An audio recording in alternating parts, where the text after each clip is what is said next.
Good afternoon, everyone. I am Kevin Klein, and this is another series of College Cast. Today, I'm joined with two other USD students. Today, we're going to talk to you about the political situation today, and also maybe some misunderstandings between Republicans and Democrats. Some key issues between, general U.S. citizens may not understand perspective-wise. So hopefully today we're gonna maybe come to terms on things that may be causing some divisiveness in the country. But also, we're not here to come to any conclusions, decide on anything. It's more for a discussion, and I will allow them to introduce themselves. Hello, I'm Ashley Barra. I'm an English major at USD and a senior. Hi, I'm Ryan Hale. I'm a political science major and a senior as well. Awesome. So, before this casting, I know that I spoke to you guys individually about some things that we might discuss to begin with, but maybe to throw you guys off, just to have a more organic discussion to start off with. Something that I saw interesting over the weekend that I'm not sure if you either saw them, but Kanye West went on SNL and he was told to, I think he was cut off by SNL for having a supposed Trump rant or a pro-Trump rant, and I saw first the popular articles that were, I guess, characterizing Kanye as going on this kind of going on and on about like an incoherent rant about him supporting Trump and what he's doing is so great. But when I found the clip for myself, I didn't hear him reference Trump a single time other than just to contextualize what he's saying. But more what I got out of it, or at least heard, was him being booed by audience members for wearing the Make America Great Again hat. But when he went into the discussion to defend himself, he was saying that the media is so controlled by a liberal majority that not even he himself, after his legacy and the music that he's made and where he's at in his career, he can have a dissenting opinion against liberals, against Democrats, that he feels like he has to be a Democrat in order to be on TV, to do interviews. So I guess we'll start with Ashley. Maybe if you have any, perspective on that, what you take out of that. So, at what point did that rant occur? Was it after his third performance when they were kind of wrapping up the show? Because I didn't actually see the rant, but I saw the Make America Great Again hat, and I kind of heard a little bit about the controversy that was going Yeah, on. so the context was he said before he went on, the producers and other cast members told him to not wear the hat during his cast. But the problem there is, at least that he was concerned about, was the freedom of speech, that if SNL wouldn't allow him on the show for wearing a hat, that they necessarily personally don't believe the message behind the reason why people wear the hat, that it might be Republican, conservative, it has racist connotations, it has all these negative things about it. So he felt like if he didn't conform to what SNL expected of him, it would take away his artistry and his individuality, that he didn't understand why he just wasn't able to express himself how he wanted to express himself, which is the whole purpose of having freedom of speech and all these freedoms that we are enabled by in America, which makes us great or greater than other nations who may not have those same freedoms. So he feels like he's being persecuted by this kind of double standard. Okay, thank you for clarifying. I think it's an interesting argument because NBC is a privately owned company, and I think that they are allowed to have the liberal bias that they want to have, such as Fox News is allowed to have a conservative bias.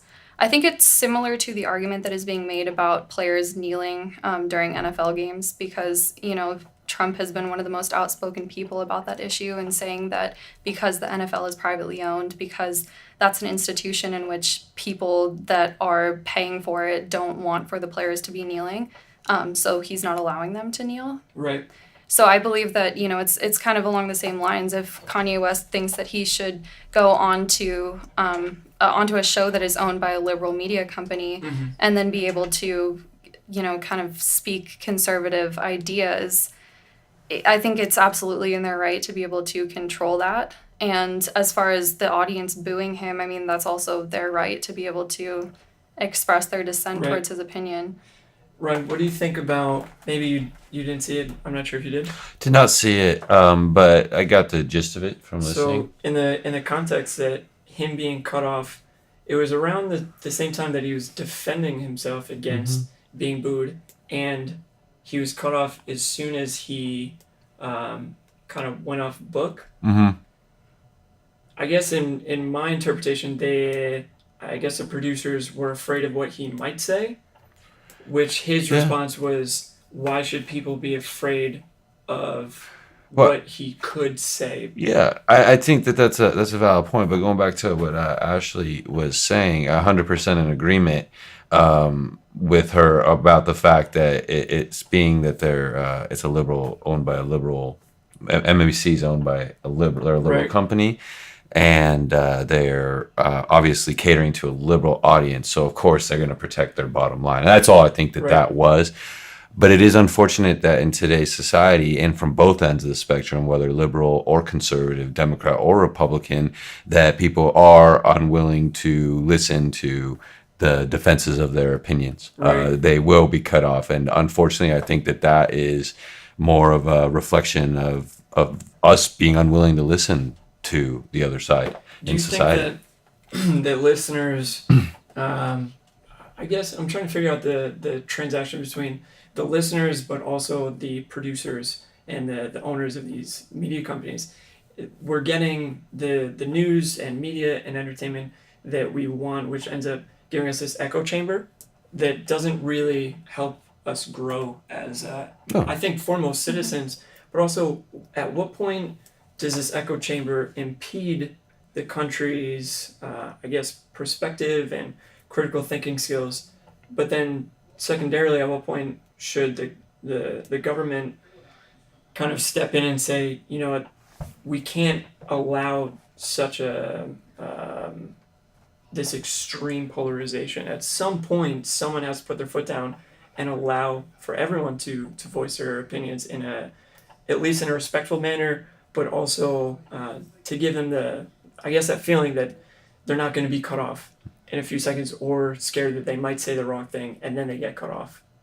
Do you see where I'm coming from? No, I do see where you're coming from. Unfortunately, though, I don't see how the government could step in and do something like that. I think that kind of stuff needs to start from the bottom up with the people, influencing then the top, the hierarchies of the two respective political parties, because what it's doing to the situation and the mentality of the country is it's an us versus them. You're either Democrat or Republican, and if you're Right. one or the other, it's like you have nothing in common with the other people, and that's just not true. Right. And it is leading to a lot of conflict and polarization, and it's leading to an inability for the government to act effectively because they can't compromise on any bills or anything either. Right. And unfortunately, it's leading to an inefficient government structure. Before before we were recording here, I was talking to some other friends of mine, and I was asking about from the Republican side, also from the Democratic side, some key issues that they thought were important to them. One of my friends who is a Republican, he mentioned it was something about either immigration or about gay rights. Before I asked him about it, he says, "Whoa, just because I'm Republican doesn't mean I'm anti X or Y." So, like you're saying, that it kind of comes down to the individual person saying, or at least voicing their opinion and demonstrating their beliefs. I think this mediatization comes down to people assuming a characteristic of a person based on their political affiliation and not necessarily they believe straight down the line or column what that political party believes in. So I guess tying this into what I discussed with both of you about the Kavanaugh hearings, you could look at, I guess, more Republican leading sites versus Democratic leading sites. They have different headlines of maybe Ford is backed into a tight corner being, I guess, called out for lying and, she may not being fully honest compared to other sites that may say she is a brave woman who should be heard and made her stance known. So there are these different headlines that really cater to people's want to reaffirm things that they already believe instead of challenging them to what they should know about the case, which is the purpose of the hearing to begin with, is to find the truth, whatever that truth may be, and then make a informed opinion after the fact. So I think a lot of people get caught in between of what's the point of having this hearing if it appears that maybe not a majority of the senators care much for the truth. Do you want to take that? Sure.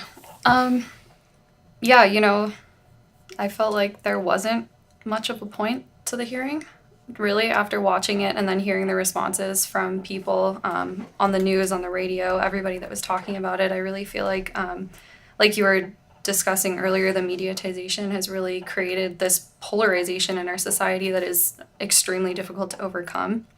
I think that Republicans generally looked at Ford and they kind of already had it set in their minds that they wanted to confirm Kavanaugh. And so when they were watching her speak, I heard a lot of people that were Republican after the debate, or I mean, not even the debate, the confirmation hearing, discussing how her voice was squeaky or how her hair was hanging in front of her eyes and how, they were pointing out these flaws in her appearance or her character. Or even then, Orrin Hatch, who was asked if he believed that she was a credible source, said that she was appealing and Which attractive. Isn't really an answer, right? No. And then after that, he said that he couldn't decide whether she was credible or not, but he could decide that she was physically Right. attractive. And so I think that really there's just so much bias wrapped up in all of this. And I think that it's really hard to overcome. And then same thing with the Democrats viewing this whole situation. They see a woman who's clearly terrified and broken by the situation, and they want to see her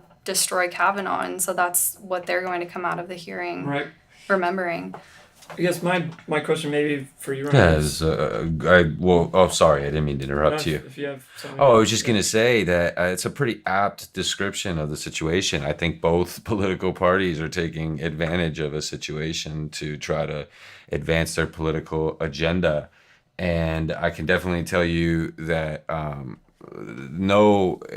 no means is it like an official Republican line that she's lying, because by no means should a woman ever be questioned about if she's lying. However, there are some key issues that arise from it being reported 35 years later, and not from a lying perspective, just from a perspective that's very hard to prove. You have to have some corroboration. It's a very slippery slope to say, oh, if somebody's accused of something, they cannot be up for something just because of an allegation. Then if I don't want somebody to do something, I can just accuse them of something. Right. But I do think that on both sides, like Ashley was mentioning about the confirmation hearing, I thought it was a very bad look from both senators of both political parties. I thought Kavanaugh made an absolute fool of himself when he was speaking. Though I can understand being emotional and angry, as somebody who's being nominated as a Supreme Court justice, I think you need to have a little bit more tact and class and composure, Right. and be able to control your emotions, even if you are angry, even if it is false. I thought he came off very aggressive. Right. And I don't think it's a good look. My question that other people might be wondering the same thing for the Republican side is more of it seems like we've been discussing, Republicans made their mind up, they're going to push it through. Mitch McConnell already said we're going to kind of steamroll past this. He's going to get put through regardless. But with Senator Flake kind of being swayed and viewers could see that he had some emotional response, but still, I'm not sure if that's enough to make a legitimate change in the argument now. And it seems like both sides of the party are still extremely divided about the situation. At first, it was, who is this woman? What does she have to say? But now it's, she either can't be believed, she came out of nowhere, and kind of using the same rationale that they were providing to let this hearing go forward. It almost seems like when people find out that they're wrong, they use those same reasons to deflect the main issue to begin with. Does that make sense? Makes very good sense. Yeah. So, I guess I would ask, do Republicans care more about, do they believe Dr. Ford and they don't care, or do they not believe her and they either just don't care anyways?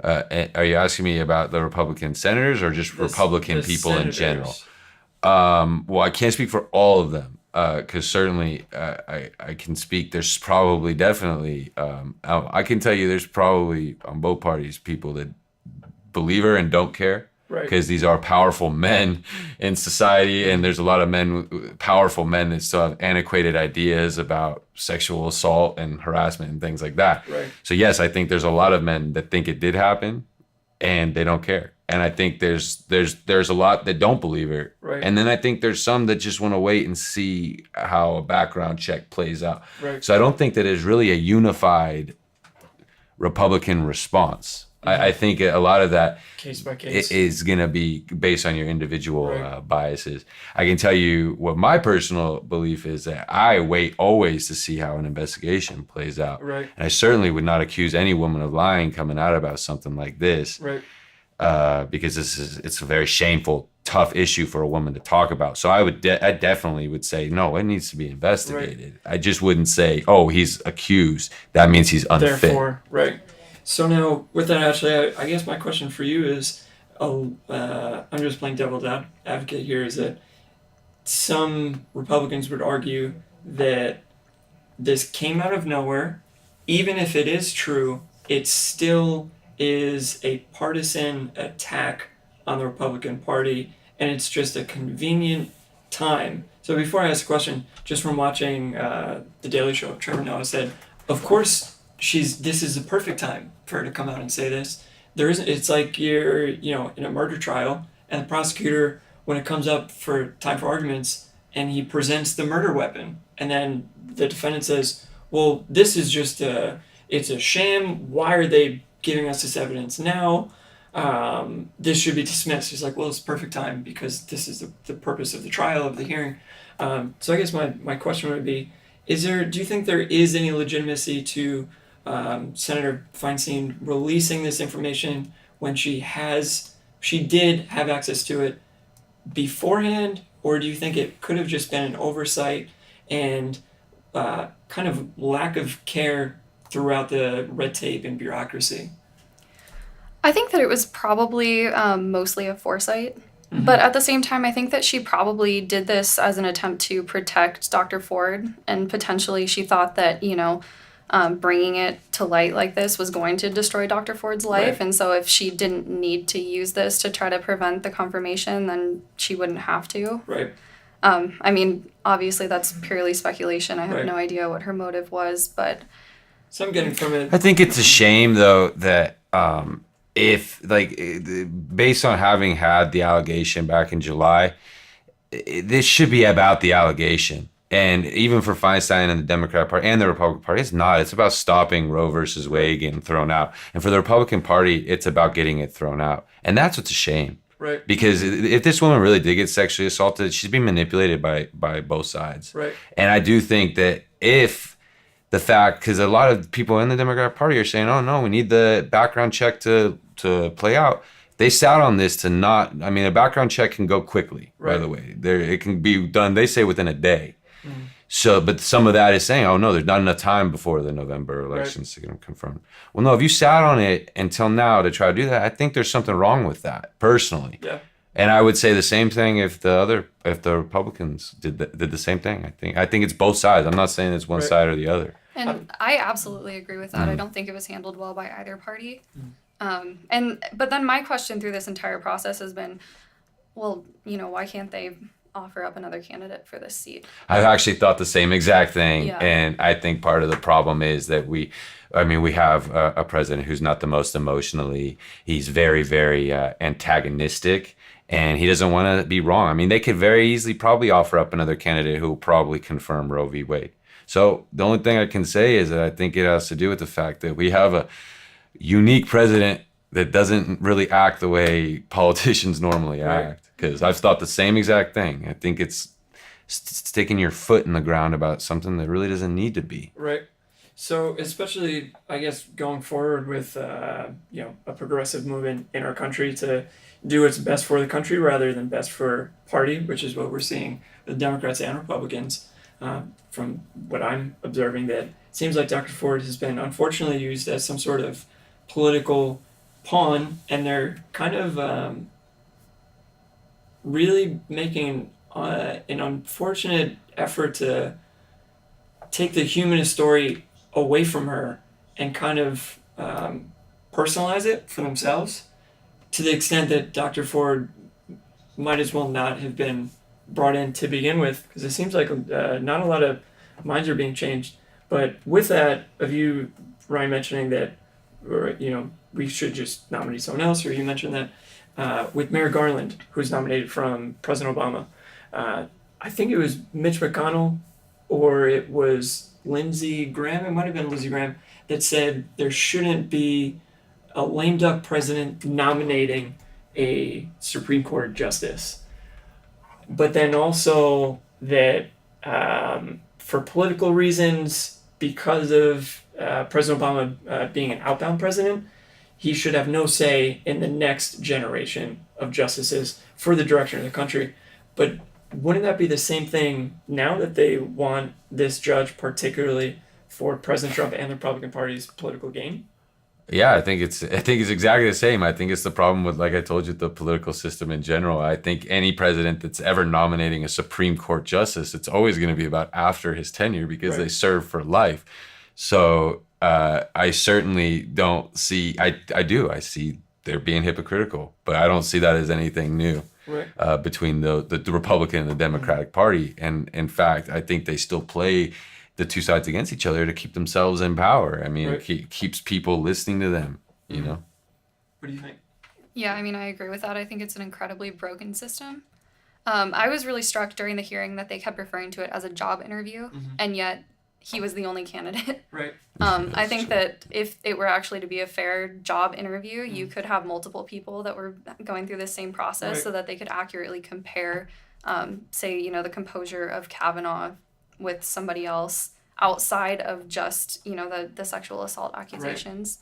Which I didn't think of that until now, just of how that these judges, they're not elected, they're nominated. And then they go through these Senate hearings, so we really can't see. And they're affiliated How with best a to perform. with a party, with one party or another for the Right. most part too. I think it's a broken system for Right. judges. Yeah. So we could talk about this for a very long time, but I'm glad we got to the broken party and kind of broken system issue. Something that I've been thinking about for a long time is gerrymandering and how we get these different district lines written, and we're really trying to suppress voters and kind of maneuver around these turnouts. But before I kind of ask a question about that, something that has been on my mind in the last few days is of all of the felons in this country who lose their right to vote. Out of them, I'm not sure an exact percentage, but I'm sure there is a decent percentage of them who have committed nonviolent crimes or have committed a felony a considerable time ago. Do you think that, I don't know, what would your thought be on allowing, I guess, the repercussions of say, allowing an entire felon population to participate in voting? And how that plays a role. Do you think that's maybe a form of suppression, or is it an arbitrary kind of law, or is there some legitimacy to it that felons shouldn't be able to vote? Well, I've never really thought about it before. I think you can see it from either side. I certainly think there's some legitimacy to it. I think if you're a felon, I mean, you did commit a serious crime, and I think you do give up some of your some of the privileges offered by society. Right, they are rights, but in this kind of democratic society, they're privileges too, and you can give them up by committing a crime. Those are the Right. only things that you can give them up. But I also think that nonviolent crimes, and you can maybe give ways for felons to earn the right back to Right. vote. Some certain crimes. I know this is kind of off topic, but for me personally, I think there's a lot of these different injustices happening, especially in Georgia recently, that I think they're trying to close 7 out of 9 polling stations, and specifically they're targeting African American communities. Um, I think there's a real effort to ensure, like you're saying, there are these rich, powerful men in power, and they want to remain in power. That's been historically so, and I don't believe it would just change overnight, or that it has changed since then. So with gerrymandering, with this issue of making sure a certain specific group of people don't vote African American or not, whether they're the arguments there, I think there's out of the 8% of the total population of Americans are felons, 33 of them which are African American. So it shows there's 32%. 32%, yeah. So it shows that there's definitely a disparity between how different races, ethnicities, minorities are treating the country.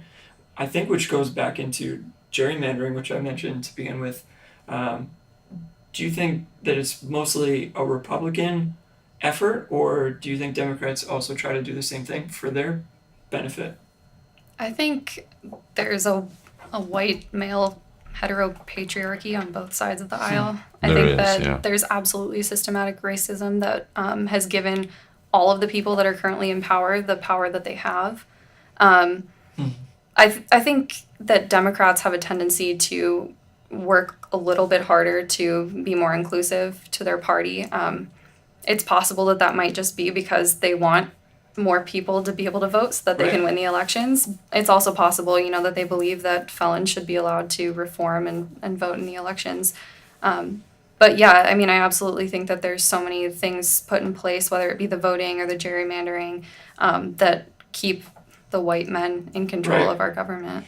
There was something that I was reading. It said, or sorry, I was asking someone kind of about issues pertinent to this, and they're saying that Democrats want immigration not for a moral reason or because they think it's right and immigrants should be able to come to the country. It's their right to do so, and for Americans, we should allow immigration because we are all descendants of immigrants. But another interesting thing that this person stated was that statistically, people who affiliate themselves with the Republican Party have more children on average than a Democratic person would. That the ratio of, I guess, new families or younger adults who are having children currently or in that window are having something like 1.3, 1.4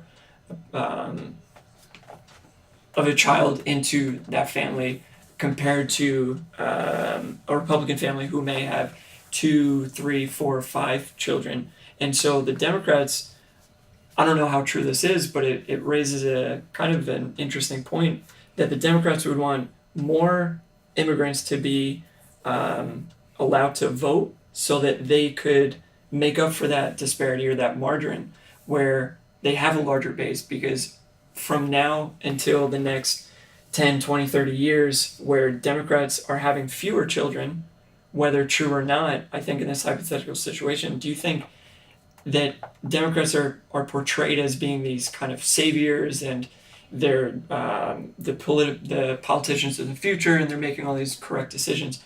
Or are they just as kind of shady as Republicans are portrayed as being?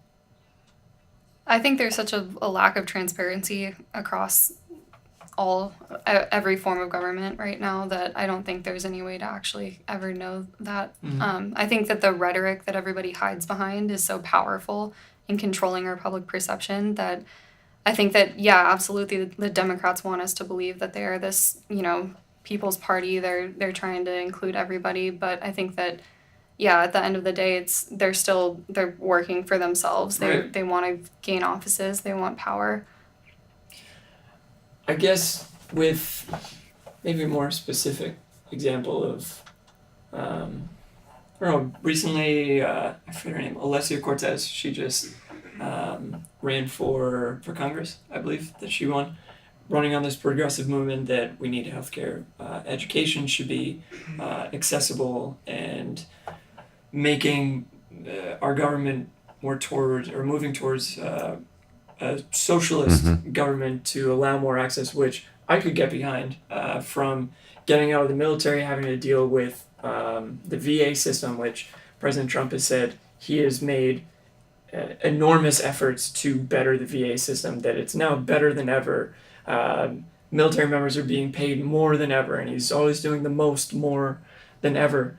But it seems, at least recently, that Democrats have been making more positive strides to objective positive ends compared to Republicans recently. I don't know if you heard that. Again, that's from how you see things. Because to somebody who is conservative, who stands on the principles Right. of the free market and capitalism, they completely think that those are not positive Right. things, because they think that that inhibits their ability. Then they're paying Their for rights. other people, Right. and so I think that that depends on just which way you're looking at it. Because being a fiscal conservative myself, I could get behind a measure of healthcare. No way could education in this country be able, there's no way to feasibly make it work. This isn't Right. Europe. That makes We sense. have to have a military because European countries don't. Right. So, So I guess my question now is, now that I've kind of, lasered in focus here, that the only reason for these breaks for whoever's listening, the monitor keeps timing out, so I have to keep going back. So back to what I was going to ask. Republicans are usually seen as people who are advocating for businesses that are working against healing, I guess, Mother Earth, right? That they're not very much environmentalists. So recently, Trump allowed deregulation of private corporations to release an increased amount of methane back into the atmosphere because poor business people, poor billionaires aren't making as much money as they could. So therefore, he feels badly about it. He said they're being treated very unfairly.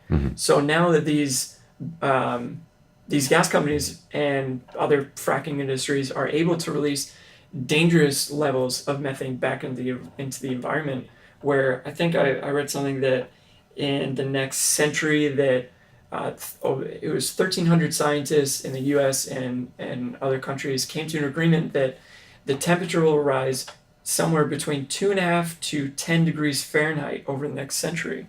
So do you think that, and tying it back with Democrats kind of having these objectively positive ends compared to, it seems like Republicans are really working against or kind of harming that progressiveness, at least in their policies. again, it all depends on how you look at things. To them, the positive benefits of the added profits of those companies trickling down to the masses outweighs the negative effects to the environment. Right. And of course, what I'm saying is that's the theoretical argument.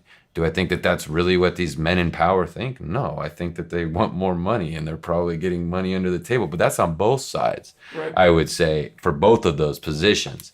But what I would say is, actually, I kind of just said it that way, that to them, because there's the theory, obviously, more money for the big companies, it ends up in the pockets, in the hands of Right. the public. And there's models that can back that up or go against that. We don't need to get into an argument Right. about that. Right. But I would say that in their minds, in the Republican minds, they're not working against the the progressiveness of society. In their mind, I mean, Interesting. average Republican people Right. think they're working for what's best, I would say. I don't think there's bad Republicans or bad Democrats Right. at average. I think we're all good at I heart. think I have a question for you, actually. At what point, some of us can understand what's being done, and theoretically, it makes sense. Like Ryan was saying, that doesn't believe one way or another. It just kind of is the state of nature, really, and the status quo. But at what point do you think it affects on a real level? It affects people's lives day to day, their personal lives, and things that really determine their ability to have kind of a decent life. Do you think that Republicans are harming their ability to move towards a prosperous, or at least to have enough to have more than they need? Does that make sense? Yeah, are you still referring to climate change, or are you talking about just all the Kind of regulations? Just the regulations in general, and how Republicans seem to lean more towards making money for big corporations and being more easily lobbied by private interests as opposed to Democrats that maybe when Democrats are lobbied, that some would argue they'd use it for positive ends, whereas Republicans that end up being lobbied use it to just further their own pockets or line their own pockets at the expense of kind of the typical. That's a American. perception again, though. I think you're stating that as like a fact. People, Democrats might think that. I don't think that there's a general idea of Republican people thinking. I think they think that the Democrats are doing the same thing. That is both ways. Yeah. So I would just say that's not a fact. That there's more special interest lobbying conservative. Right. There's plenty of special interest lobbying liberal companies. I believe it. Yeah, Absolutely. it's both sides are Right. very, very in pockets of special interests. Do you think? Sorry for interrupting No, you. no, Oh Actually, no, you're okay. I hear you. I agree. Is there any, I guess, one specific thing that, or maybe not specific, but any opinions you have on the Republican Party that may not be getting it right at this point in time in 2018? Yeah, I mean, I think the climate change issue is just terrifying. I think that there's such a lack of foresight in the deregulation that's going on right now, especially from the Trump administration. Yeah, I mean, I think that they're absolutely trying to favor big business, favor these CEOs that become billionaires through oil fracking and, everything that they're doing that's harming the environment. And then, the Republicans try to hide behind this mask of, sorry, I said Republicans. I don't mean all No, I know Republicans, what you but mean. the current administration Yeah. tries to say that climate change doesn't exist when there's just such a vast amount of science that says that it does. Mm-hmm.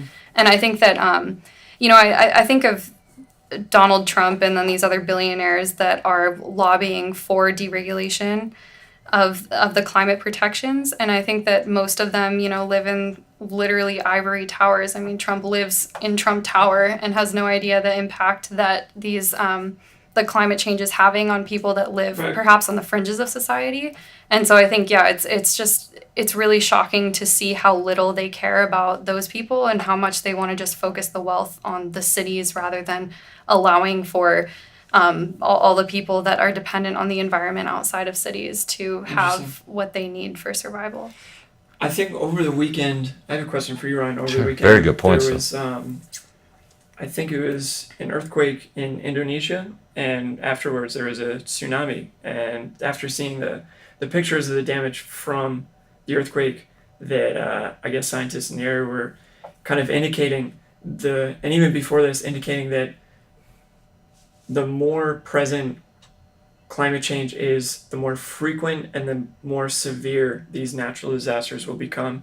So I guess my curiosity would be, how do you defend, or how would a Republican who chooses to neglect these scientific claims that global warming is real, how could you stand behind, not you specifically, and I'm sorry if you feel like maybe if I'm vilifying you, No, it's fine.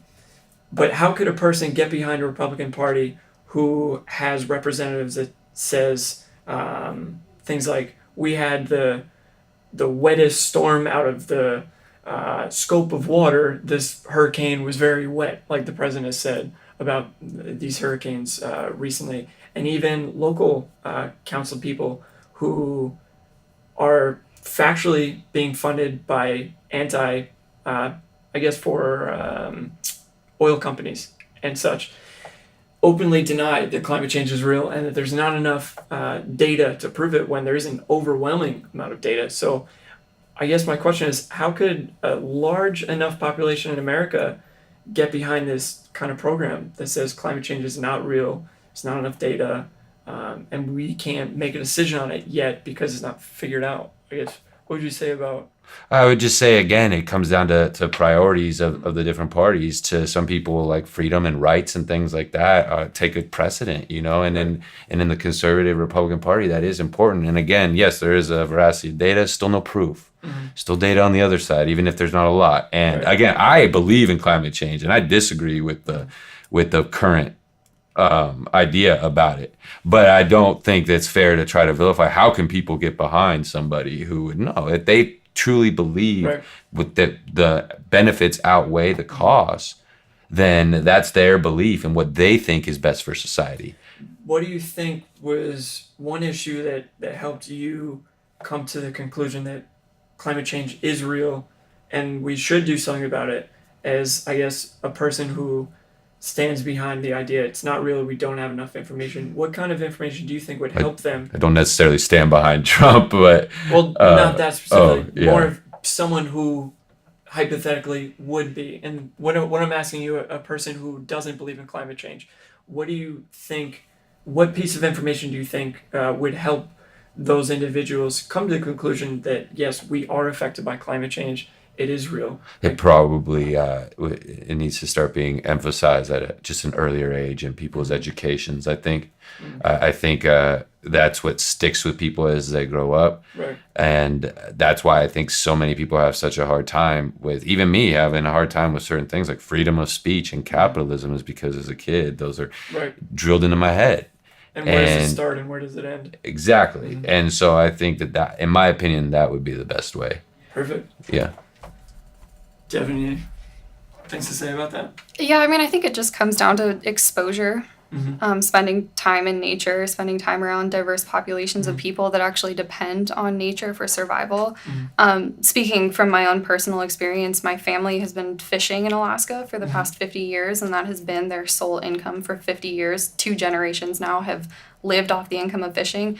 And now they can't even turn a profit because the fish are no longer in the water. And that's something that is directly affecting Right. their ability to survive in the way that, you know, they've always survived there. And so when I hear, you know, Donald Trump talking about doing deregulating as a form of helping, you know, all of these people that are blue collar workers, I just think that that's, I mean, it may be true for some people, but I think for a lot of other people, it's not true. And I think that he's really just kind of like overlooking the bigger picture of the issue of Right. climate change. Interesting.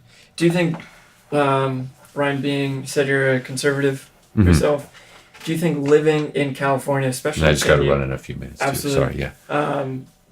could you kind of talk on maybe briefly of what it's like being a conservative living in such a liberal area, or at least a bubble? I would say that kind of San Diego in this area would be a bubble. Well, certainly, I don't think that this is unique to conservative or liberal. I think anywhere you are, you're careful with what you say, you know. But for me, I'm not very polar either way. I'm really just fiscally conservative, socially actually relatively progressive. I would consider myself. Certainly believe in climate change and think a lot needs to be done about it. But it's gotten harder, I will say, just over the last, we'll say, 5 to 10 years. Right. Probably 10 years, I would say, since Bush Jr.'s presidency, and then through Obama's and now through. But I think that's just speaking to the polarity of the system in general, and I think that's what needs to be fixed, because I truly think that most of these issues could be fixed if people came to the drawing board and were willing to compromise. Great. Maybe final thoughts. What do you think would be one thing actually that could help us move towards kind of meeting in the middle between both parties? If you could picture one thing or one idea. I mean, well, it was just interesting hearing you talk about your experience being conservative, because I consider myself to be a little more fiscally conservative and then socially liberal. I do align myself a lot more with the Democratic Party, but I really can see both sides. And I believe in empathy. I believe that, you know, we really need to have these discussions in order to understand each other, rather than calling names and getting angry and emotional. And also just kind of like reading the headlines of news stories instead of actually delving into the content of each party's argument. Because I think, as you stated in the beginning, we can all agree on so many things, even though we consider ourselves to be across the aisle from each other. Great. What's something that you think could kind of help us come together? I think really just looking at what we have in common versus what we have different, and I think that both sides need to think a little bit more for themselves and stop parroting, as you stated at the beginning. What do you think that this bipolarity, adversarial nature is doing to people's critical thinking skills? I think it's really damaging them. I think people are being unable to draw conclusions for themselves, and I think people need to get back to critically thinking about situations and drawing Come to their conclusions. own conclusions, right? Well, hopefully, all the listeners that you enjoyed this discussion. Hopefully, if you have something to say, comment below. Definitely engage with us, ask your questions, get involved if you want to be part of the podcast and have another follow up kind of segment. Definitely reach out to me. I guess social media will be linked on SoundCloud there for you. But also, hopefully, this provided some sort of example on how to have a discussion and not end up saying, I hate you, and threatening and saying, I'm going to delete you and unfriend you on Facebook and I'm never talking to you again. So, hopefully, we learned something. If you're going to read a newspaper over the weekend, don't just read the headlines and put it down. Maybe read the entire article and then come to a conclusion. And don't watch Fox or CNN to have them explain to you what you just read. Come to your own conclusion, and I guess we will end there if you guys Yeah. don't have anything else. Thank So, you. Thank you very Thank much. you very much. Appreciate it.